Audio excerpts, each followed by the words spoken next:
Ngayon lamang po nangyari ito sa kasaysayan ng House of Representatives.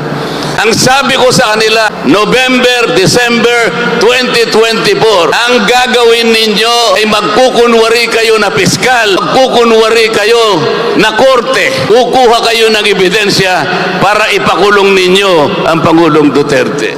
You will persecute and prosecute the former President of the Republic. Nagalit po silang lahat sa akin. Pero nangyari po, eto na po, nahuli nila, they abducted the former president. Ang ating Pangulo po ngayon ay nandun na sa Netherlands. Isang napakalangkot na tagpo ng ating Republika ang nangyari. Alam po ba ninyo ng ICC, nag-issue din ng warrant of arrest sa presidente ng Russia, Vladimir Putin, sapagkat sa nangyayaring labanan sa pagitan ng kanilang bansa at sa bansang Ukraine. Pero walang isa mang Ruso, walang isa mang mamamayan ng Russia ang nagtaguyod o nag-serve ng warrant kay President Vladimir Putin. Meron din pong inisyu na warrant of arrest ang ICC sa presidente ng Israel, Benjamin Netanyahu, dahil sa kanilang tigmaan dyan sa panig ng Palestina.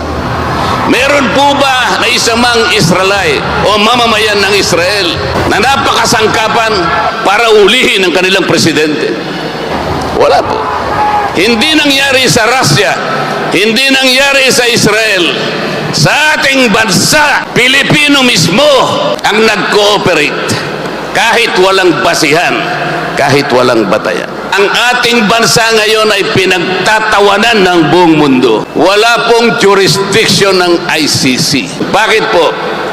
Ito po yung ayaw nilang ipaliwanag sa inyo.